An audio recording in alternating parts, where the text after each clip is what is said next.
मेरे प्रिय साथियों नमस्कार। तो आज हम पेपर कोड 11001 के जो कुछ प्रश्न हैं वो हम आपको प्रथम वीडियो में दे चुके हैं, जैसे आदिकाल की प्रमुख विशेषताएं, इसका डिटेल भी है, रासो साहित्य का संक्षिप्त परिचय भी है और प्रगतिवादी काव्य की प्रमुख विशेषताएं, इसको विस्तार से भी देखा गया है हमारे फर्स्ट वीडियो में। विद्यापति रचनाओं की विशेषताएं को भी विस्तार से देखा गया। गोरखनाथ का संक्षिप्त जीवन परिचय भी हमने दिया है। अमीर खुसरो का हिंदी साहित्य में योगदान भी बताया गया है। सूर का संक्षिप्त जीवन परिचय भी दिया है। तुलसीदास का जीवन वृत्त भी दिया है और हिंदी साहित्य में कबीर का स्थान भी बताया गया है। अब इस वीडियो में हम जायसी की साहित्य सेवा पर प्रकाश डालेंगे। अगला प्रश्न है, बिहारी में गागर में सागर भरा है, इस उक्ति की सार्थकता प्रमाद वाला प्रश्न भी करेंगे। निराला जी के जीवन का संक्षिप्त परिचय भी देंगे। और यह मंदिर का दीप से नीरव जलने दो कविता का सार बताइए।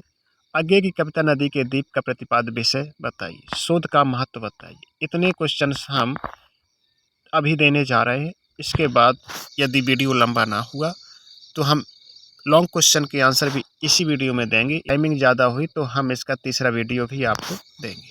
हम देख लेते हैं मलिक मोहम्मद जायसी का सबसे पहले जीवन परिचय, फिर साहित्य में स्थान। तो जो भी प्रश्न आता है इन्हीं दोनों का, चाहे जीवन परिचय आ जाए या साहित्य में योगदान आ जाए, एक ही बात है। थोड़ा जीवन परिचय तो लिखना ही पड़ता है और साहित्य में योगदान तो लिखना ही पड़ेगा, तो वो एक ही क्वेश्चन माना जाता है। तो फिर भी हम देख लेते हैं। तो मलिक मोहम्मद जायसी 1492 से इनका जीवन शुरुआत हुई थी और 1548 पर इनके जीवन का अंत हो गया। हिंदी साहित्य के भक्ति काल की निर्गुण प्रेमाश्रय धारा के कवि थे। वे अत्यंत उच्च कोटि के सरल उदार सूफी महात्मा थे। जायसी मलिक वंश के थे। मिस्र में सेनापति या प्रधानमंत्री को मालिक कहा जाता है। जायस नगर मोर स्थानो, नगरक नाव आदि उद्यानो, तहाँ देवस 10 पहुने आयूं, बैरग बहुत सुख पायूं। इससे पता चलता है कि उस नगर का प्राचीन नाम उद्यान था और वहाँ एक पाहुन जैसे 10 दिनों के लिए आए थे। पाहुन मतलब अतिथि। उन्होंने अपना नाश्वर जीवन प्रारंभ किया था अथवा जन्म लिया था। फिर बैराग हो जाने से वहाँ उन्हें बहुत सुख मिला था। जायस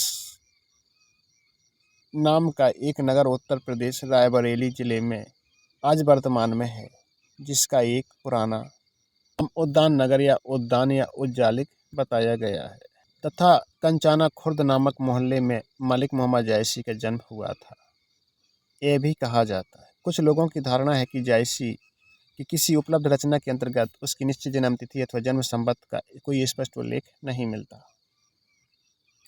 भा अवतार मोर 9 सदी 30 वारेख ऊपर कवि बदी, जिसके आधार पर इतना अनुमान लगाया जा सकता है कि उनका जन्म संभवतः 800 हिजरी एवं 900 हिजरी के मध्य हुआ था। तदनुसार 1397 ईस्वी और 1494 ईस्वी के बीच किसी समय हुआ होगा। 30 वर्ष की अवस्था पा चुकने के बाद उन्होंने काव्य रचना प्रारंभ किया होगा। पद्मावत का रचना काल उन्होंने 947 हिजरी अर्थात 1540 ईस्वी बतलाया जाता है। पद्मावत के अंतिम अंश के आधार पर भी ये कहा जाता है कि लिखते समय तक वो वृद्ध हो चुके थे। तो इनका जन्म कहाँ हुआ था? तो इनका जन्म हुआ था 1492 जायस अमेठी में। इनके पिता का नाम मलिक राजी अशरफ बताया जाता है और कहा जाता है कि वे मामूली जमींदार थे, खेती करते थे।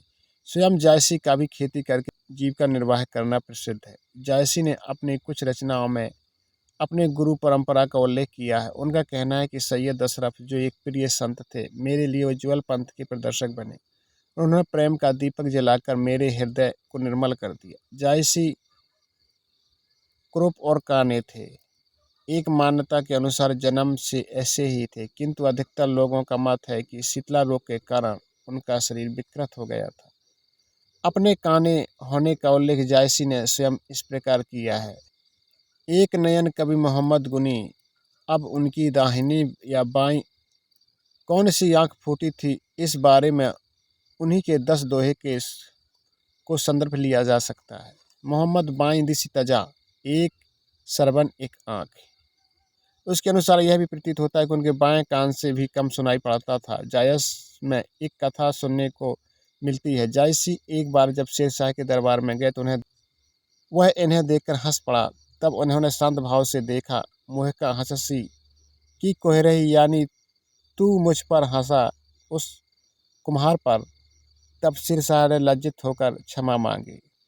एक मान्यता अनुसार वे शेरशाह के दरबार में नहीं गए थे, बल्कि शेरशाह ही उनका नाम सुनकर उनके पास आया था।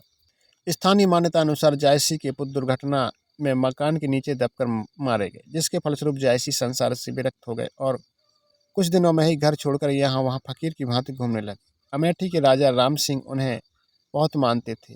अपने अंतिम दिनों में जायसी अमेठी से कुछ दूर घने जंगल में रहा करते थे। लोग बताते कि अंतिम समय निकट आने पर उन्होंने अमेठी के राजा से कह दिया था कि मैं किसी शिकारी के तीर से ही मरूंगा, जिस पर राजा ने आसपास के जंगलों में शिकार पर मनाही कर दी थी। जिस जंगल में जायसी रहते थे उसमें एक शिकारी को एक बड़ा बाघ दिखाई पड़ा। उसने डर कर उस पर गोली चला दी। पास जाकर देखा तो बाघ के स्थान पर जायसी मरे पड़े थे। जायसी कभी कभी योग बल से इस प्रकार का रूप धारण करते थे। काजी नसरुद्दीन जायसी ने अवध के नवाब शुजाउद्दौला की सनद में मिली थी। मलिक मोहम्मद का जो मृत्यु काल है 949 हिजरी 1542 में बताया जाता है। इसके अनुसार उनका देहवासन 49 वर्ष से भी कम अवस्था में सिद्ध होता है। किंतु जायसी ने पद्मावत के उपसंहार में वृद्ध अवस्था का जो वर्णन किया उसे स्वतः अनुभूत प्रतीत होता है कि जायसी की कब्र अमेठी के राजा के वर्तमान महल से लगभग 3/4 मील के लगभग है। यह वर्तमान किला जायसी के मरने के बहुत बाद बना है। अमेठी के राजाओं का पुराना किला जायसी की कब्र से 1.5 कोस दूरी पर था। अतः धारणा प्रचलित है कि अमेठी के राजा जायसी की दुआ से पुत्र हुआ और उन्होंने अपने किले के समीप उनकी कब्र बनवाई, निराधार है। इस बात का भी प्रमाण मिलते हैं कि अमेठी नरेश इनके संरक्षक थे। अन्य मान्यता के अनुसार इनका देहांत 1548 ईस्वी में हुआ था। अब इनका साहित्य में जो योगदान है वो भी देख लेते हैं, जो कृतियाँ हैं। इनकी 21 रचनाओं के उल्लेख मिलते हैं, जिसमें पद्मावत, अखरावत, आखिरी कलाम, कहरनामा, चित्रलेखा और कान्हावत आदि प्रमुख। पर इनकी ख्याति के आधार पर पद्मावत ग्रंथ ही इसमें पद्मिनी की प्रेम कथा का रोचक वर्णन हुआ है। रत्नसेन की पहली पत्नी नागमती का वियोग का अनूठा वर्णन है। इनकी भाषा अवधी है। इनकी रचना शैली पर आदिकाल से ही जैन कवियों की दोहा चौपाई पद्धति का प्रभाव पड़ा है। आचार्य रामचंद्र शुक्ल ने मध्यकालीन कवियों की गिनती में जायसी के प्रमुख कवि के रूप में स्थान दिया है। शिव कुमार मिश्र के अनुसार शुक्ल जी की दृष्टि जब जायसी की कवि प्रतिभा की ओर गई तो उन्होंने जायसी ग्रंथावली के संपादन करते हुए उन्हें प्रथम श्रेणी के कवि के रूप में पहचाना। उसके पहले जायसी को इस रूप में नहीं देखा था और सराहा गया था। उसके अनुसार स्वाभाविक से ही लगता है कि जायसी की काव्य प्रतिभा इन्हें मध्यकाल के दिग्गज कवि गोस्वामी तुलसीदास के स्तर की थी। इस कारण उन्हें तुलसी के समकक्ष जायसी से बड़ा कवि नहीं दिखा। शुक्ल जी के अनुसार जायसी का क्षेत्र तुलसी की अपेक्षा परिमित है और प्रेम वेदना अत्यंत गूढ़ है। बिहारी के दोहे गागर में सागर है, इस उक्ति को उदाहरण सहित समझाइए। तो हम बिहारी जी के दोहे गागर में सागर की उक्ति को हम देख लेते हैं। बिहारी के दोहों के संबंध में यह उक्ति बहुत ही प्रसिद्ध है कि बिहारी ने गागर में सागर भर दिया है। इस कथन का पूर्णतः विचार किया जाए तो सर्वप्रथम दृष्टि बिहारी द्वारा उसकी रचना दोहा में छंद में प्रयोग की जाती है। बिहारी ने दोहा छंद के साथ साथ कहीं कहीं पर सोठा नामक छंद का भी प्रयोग किया है, जो दोहे से बहुत कुछ मिलता जुलता है। दोहे की अपेक्षा कवित कुंडलियाँ छप्पे आकार में बड़े होते हैं। कवित कुंडलियों और छप्पों के बड़े आकार में आने वाले भावों को छोटे छोटे छंदों में ही व्यक्त कर दिया है, तो यह कवि विशेष प्रतिभा का ही परिणाम हो सकता है। तो बिहारी ने सिद्ध कर दिया है कि दोहे में उतनी बातों को एक साथ व्यक्त किया जा सकता है जिसके लिए कवियों को सवैये तथा छप्पे का सहारा लेना पड़ता है। कल्पना की समाहार शक्ति एवं भाषा की सामासिक शक्ति। रहीम की उक्ति में जहाँ गागर में सागर भरने वाली बात का स्पष्टीकरण होता है, वहीं बिहारी के दोहों के संबंध में घाव करें गंभीर का प्रश्न बना ही रहता है। वस्तुतः घाव करें गंभीर से तात्पर्य है उसके प्रभाव से है और यह प्रभाव बिहारी की समास प्रधान पदावली तथा कल्पना की समाहार शक्ति के कारण है। इस प्रसंग में बिहारी के दोहों में विशेषताएं कौन सी हैं जो घाव करें गंभीर की युक्ति युक्त सिद्ध करती हैं? उत्तर होगा बिहारी की समास प्रधान पदावली की कल्पना की समाहार शक्ति। समास प्रधान शैली का प्रयोग नहीं किया जाता है। कवि गागर में सागर भरने का उद्योग करता है। बिहारी रस सिद्ध कवि थे। उनके प्रतिभा संपन्न हृदय की प्रचुर अनुभूतियां एवं मस्तिष्क में विपुल कल्पनात्मक उद्भाविका शक्ति थी। जब भी एक भाव को अपने दोहों में निषिद्ध करने की इच्छा करते तभी अनेक अनेक सुकुमार कल्पनाएं आकर उनके दोहों का श्रृंगार करने लगती थी। बिहारी ने दोहे की लघुता के कारण कल्पना की इस महाशक्ति की रक्षा करने के लिए समास शैली का अपनाया। बिहारी इस दिशा में ब्रजभाषा के अद्वितीय कवि थे। वे किसी भी बड़े से बड़े तत्व दोहे या दो पंक्तियों में व्यक्त करने में सकुशल थे। यहाँ दो उदाहरण क्रमशः प्राकृतिक एवं संस्कृत के पदों के दिए जाते हैं जिन्हें बिहारी ने अपने सूक्ष्मार्थवाही दोहों में थोड़े से ही शब्दों में बांध दिया है। सागर को गागर में भर दिया तथा अर्थ को भी अधिक प्रश्नीय बना दिया। जैसे जावड़ कुश विकास पावय ईदसी मालय कलिया, माँ अरंद पाड़ा भर लोहेल भमर तावच्य मलेसी। नहीं पराग नहीं मधुर मधु, नहीं विकास यही काल, अली कली ही सो बांधियो, आगे कौन हवा। इसी प्रकार अमरुक शतक के एक शार्दूल विकीर्णित छंद का यहाँ प्रस्तुत किया जाता है। इसमें वर्णन की प्रधानता तो है परंतु बीमारी जैसी संकेतात्मकता नहीं आ पाई है। मुग्धे मुगध तयेव नेतु मखिला काला किम स्मायते, मानम धत्स्वधृतमे बादान ऋजुताम दूरे कुरुप्रयसी। शंख एवं प्रतिबोधिता प्रतिवचस्यता मिह भीता वना और नीचे संशय अधिष्ठतो ही ननु में प्राणेश्वर सृष्यत। उपरोक्त उदाहरणों से सिद्ध हो जाता है कि बिहारी ने जिस भाव को अपनी पर्वतीय शैली के माध्यम से दो पंक्तियों में स्पष्ट कर दिया है उससे उनके परिवर्ती कवि छप्पे कुंडलिया कवित सवैया आदि बड़े बड़े छंदों को ही समाहित नहीं कर सके हैं। साथ ही साथ समाज शैली के संग रूपक तथा उत्प्रेक्षा के प्रयोग से भावों को सहज ही मन स्पर्शी बना दिया गया है। बिहारी ने एक तरफा कल्पना की समाहार शक्ति और भाषा की समाज शक्ति के माध्यम से लघु आकार वाले दोहों को भावों को कसकर सजाकर रखा है, तो वहाँ दूसरी तरफ अप्रस्तुत योजना वाग वैधित बिंब विधान एवं चित्र योजना के द्वारा भावों को प्रभावशाली ढंग से प्रस्तुत किया है कि समरसता और कल्पना की समाहार पूर्णता के कारण अधिक से अधिक कथ्य को कम से कम शब्दों में प्रस्तुत करने में भी पूर्णता समर्थ है। जैसे कि समर सकोच बस विमान ठहराई और फिर उजकती फिर दुरती और दूरी दूरी उजकती आई। बिहारी के दोहों की कसावट में वागोदग्ध तथा उक्ति वैचित्र का भी महत्वपूर्ण योग रहा है। वागोदग्ध का उदाहरण प्रस्तुत किया जा रहा है। त्यों त्यों प्यासी रात ज्यों ज्यों पियत अघाड़, सगुन सलोने रूप की जनचुक तृषा बुझाए। कीन्ह्यों है कोटक जतन अब कह काढ़ कौन, और भौं मोहन रूप मिली पानी में को लौन। बिहारी की भाषा में लाक्षणिक प्रयोग भी मिलता है और भावों को गंभीर बनाते हुए लाक्षणिक प्रयोग के आधार पर उदाहरण निम्न अत्यंत प्रसिद्ध है। द्रग उर्जत दृढ़त कुटुम जुरत, चतुर चीत प्रीति, परति गांठ दुर्जन हिय और दई नई यह रीति। बिहारी के दोहों में भावों की गंभीरता उनके भाषा की चित्रमयता के कारण भी है। निम्नलिखित उदाहरण से यह बात स्पष्ट हो जाती है। कहलाने एकद बसत ही मयूर मृग बाघ, जागत तपोवन सौ किया दीरग दाग निदाग। छकी रसाल सौरभ सने मधुर माधवी गंध, ठौर ठौर झूमत झपत झौर झौर मधुबंध।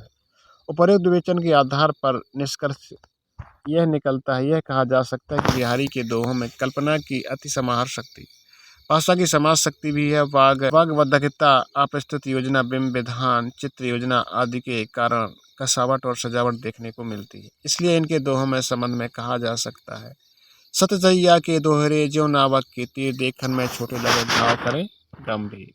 बिहारी ने गागर में सागर भरने का प्रयास किया है।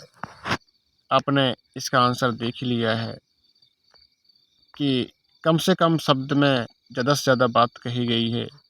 तो इस प्रकार से इसका आंसर लिखना है कि इनके जो दोहे हैं इनको भी लिख देना है। सूर्यकांत त्रिपाठी निराला का हिंदी साहित्य में योगदान, तो जीवन परिचय हम देख लेते हैं। तो सूर्यकांत त्रिपाठी निराला का जन्म माघ शुक्ल 11 संवत 1953 तथा 21 फरवरी 1896 ईस्वी मेदिनीपुर बंगाल और मृत्यु 15 अक्टूबर 1961 प्रयाग में हुई थी। हिंदी के छायावादी कवियों में कई दृष्टियों से एक विशेष महत्वपूर्ण है। निराला जी एक कवि, उपन्यासकार, निबंधकार, कहानीकार थे। उन्होंने कई रेखाचित्र भी लिखे हैं।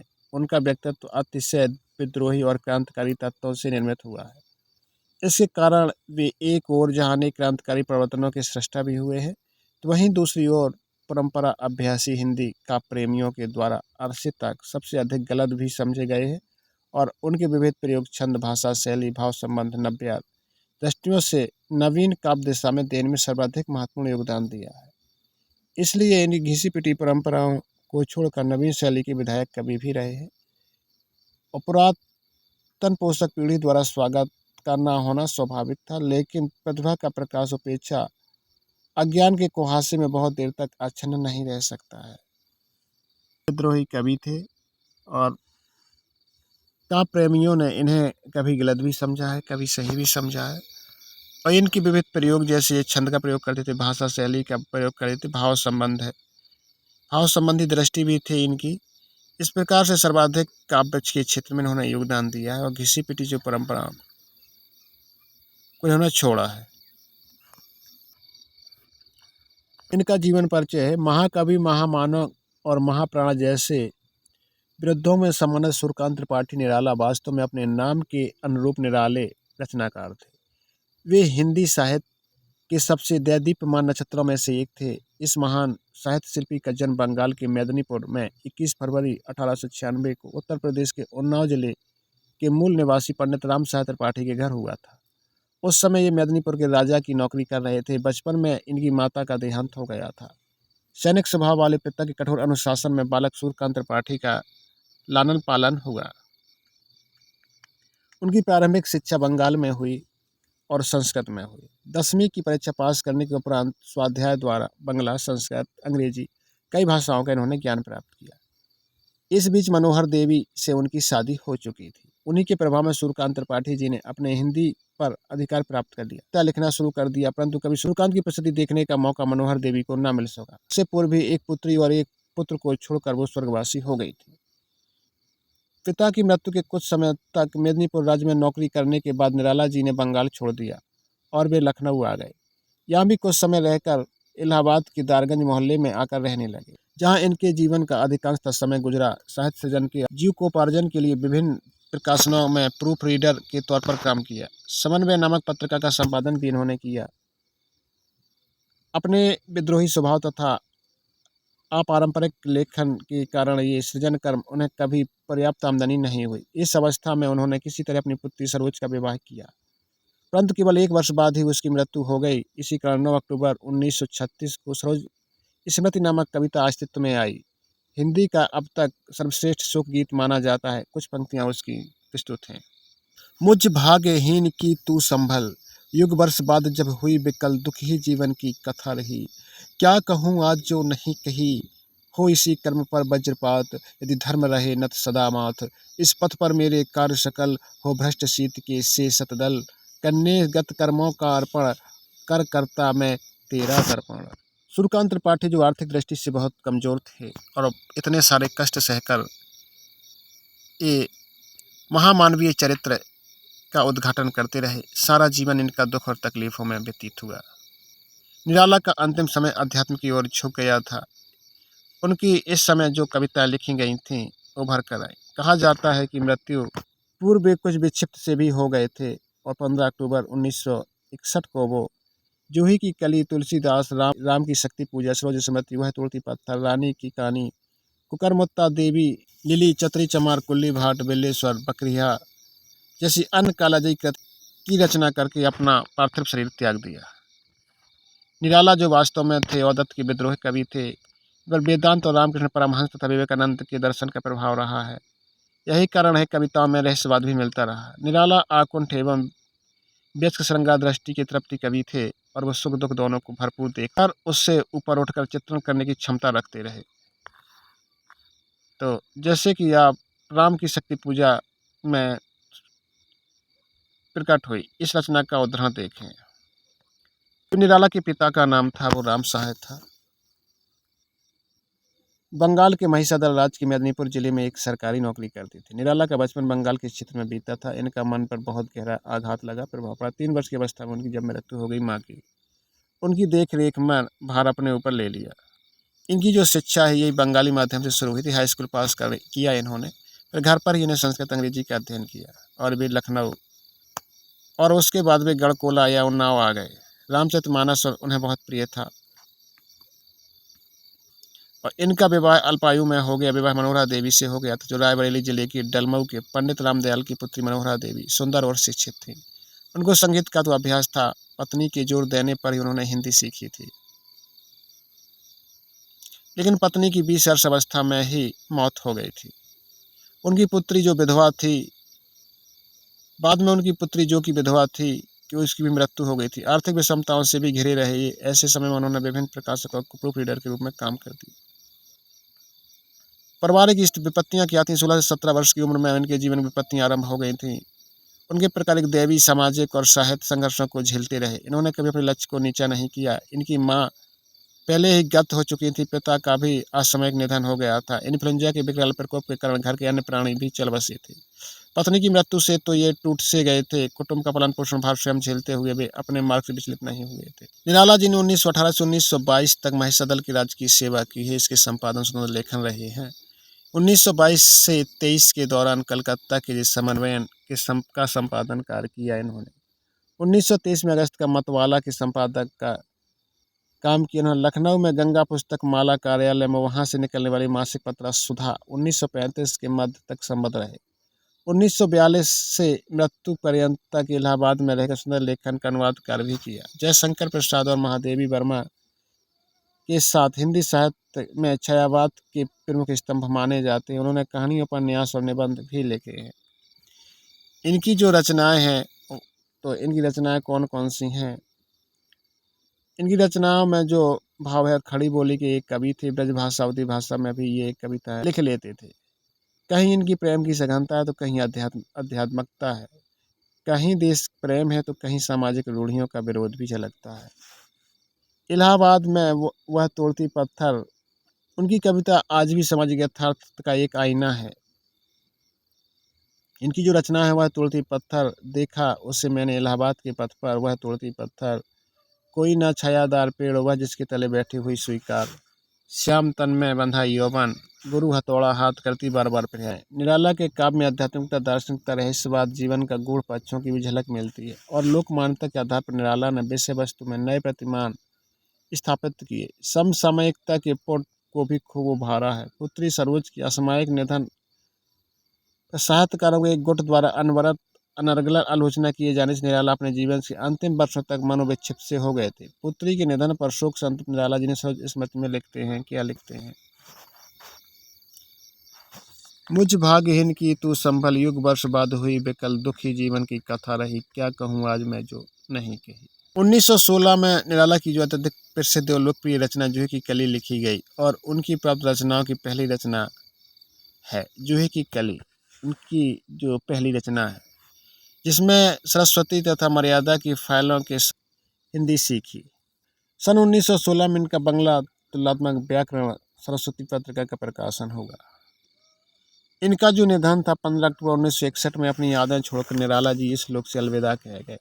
पर मिथक और यथार्थ के बीच अंतर विरोधियों के बावजूद अपनी रचनात्मकता को यथार्थ की भावभूमि पर टिकाए रखने वाले निराला जी आज हमारे बीच जीवंत हैं। इनकी मृत्यु प्रयाग में हुई थी। मुक्ति के उत्कट आकांक्षा उनको सदैव बेचैन करती रही। तभी तो उन्होंने लिखा है, तोड़ो तोड़ो कारा, तोड़ो तोड़ो तोड़ो कारा, पत्थर की निकलो फिर गंगा जलधारा, गृह गृह की पार्वती पुनः सत्य सुंदर शिव को समारती, उर्की बनो आरती भ्रांतों के निश्चल ध्रुव तारा, तोड़ो तोड़ो तोड़ो कारा। क्या है तो शोध हम देख लेते हैं।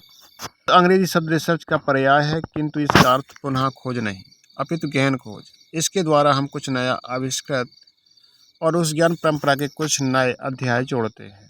तो खोज क्या है? ज्ञान की किसी भी शाखा में नवीन तथ्यों की खोज के लिए सावधानीपूर्वक किए गए अन्वेषण या जांच पड़ताल की शोध की संज्ञा दी जाती है। रीडमैन और मोरी ने अपनी पुस्तक में द रोमांस ऑफ रिसर्च में शोध का अर्थ स्पष्ट करते हुए लिखा है कि नवीन ज्ञान की प्राप्ति को व्यवस्थित प्रयत्न को हम शोध कहते हैं।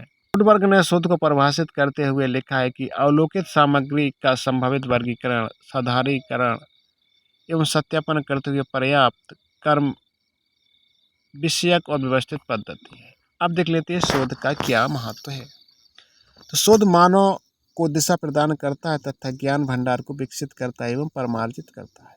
शोध जिज्ञासा की मूल प्रवृत्ति है, प्रवृत्ति की संतुष्टि करता है। शोध से व्यवहार समस्याओं का समाधान होता है। शोध पूर्व ग्रहों के निदान और निवारण में सहायक है। शोध अनेक नवीन कार्य विधियों व कार्य उत्पादों को विकसित करता है। शोध ज्ञान के विभिन्न पक्षों में गहनता तथा सूक्ष्मता लाता है। शोध से व्यक्ति का बौद्धिक विकास होता है। अनुसंधान हमारी आर्थिक प्रणाली में लगभग सभी सरकारी नीतियों के लिए आधार प्रदान करता है। अनुसंधान के माध्यम से हम वैकल्पिक नीतियों पर विचार और इन विकल्पों में से प्रत्येक के परिणामों की जांच कर सकते हैं। अनुसंधान या शोध सामाजिक रिश्तों का अध्ययन करने में सामाजिक वैज्ञानिकों के लिए उतना ही महत्वपूर्ण है कि शोध सामाजिक विकास में सहायक है। यह एक तरह का औपचारिक प्रशिक्षण है। अनुसंधान नए सिद्धांतों का सामान्यीकरण करने के लिए हो सकता है। अनुसंधान नई शैली और रचनात्मक के विकास के लिए हो सकता है। अब देख लेते हैं हम शोध के प्रकार। तो शोध के प्रकार उनके कार्यों के आधार पर किया गया है। जैसे मात्रात्मक अनुसंधान, दूसरा है गुणात्मक अनुसंधान।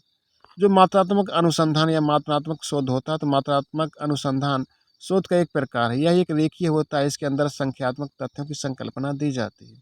इसमें निगमनात्मक तर्क पद्धति का प्रयोग किया जाता है। तो मात्रात्मक शोध में हम निगमनात्मक तर्क पद्धति का शोध का प्रयोग करते हैं।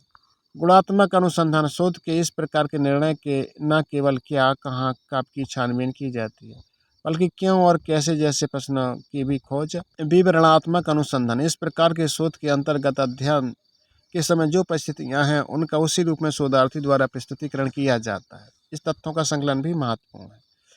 विश्लेषणात्मक अनुसंधान, अब जो एनालिटिकल रिसर्च होता है, शोधकर्ताओं के चरों पर नियंत्रित होता है। शोधकर्ता पहले से उपलब्ध सूचना तथ्यों का अध्ययन करता है। इस प्रकार अनुसंधान का परिचय देते हुए शोध प्रबंधन नामक पुस्तक में हम नदी के द्वीप कविता का प्रतिपाद्य विषय किया है।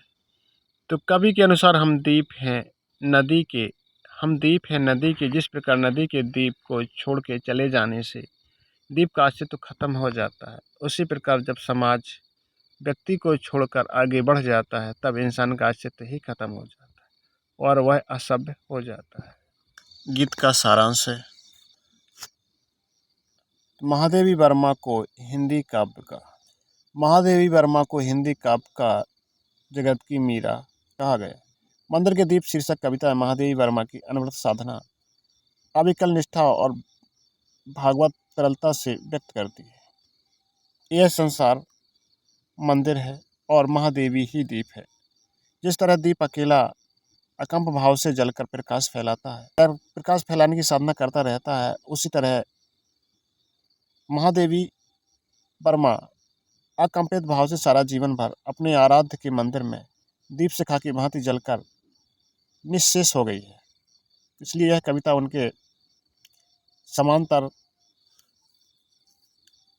में उनकी साधना का रूप में भी व्यंजित करना चाहती है। संध्या वेला में जब मंदिर के दीप स्थित देवता की पूजा प्रारंभ होती है तो पहले दिन दीपक जलाया जाता है, फिर पूजा आरंभ होती है। समाप्ति के बाद जब शंख बजने लगते हैं तो बंसी और वीणा के स्वर भी बजने लगते हैं। पूजा में आए लोगों को सत भावुक कंठों से आरती से लयबद्ध स्वर निकलते हैं। इस तरह संगीत की लहर उठने लगती है। इसके बाद लोग प्रसाद पाकर चले जाते हैं। इस अकेले क्षण में मंदिर में महादेवी जी अवलोकन करती हैं कि चर्चा का विषय बने रखने में केवल दीपक का ही श्रेय है। यह स्वयं प्रकाशित नहीं होती। वह पूजा में वस्तु का महत्व गौण होता है। जो इस पूजा के बाद पुजारी भी कुछ पल ईश्वर का नाम लेकर सो जाता है। सारा संसार स्याही के पथ जैसा बन जाता है। ऐसी ही परिस्थिति महादेवी वर्मा चाहती हैं कि ज्योति का यही नन्हा प्रहरी पुजारी बने।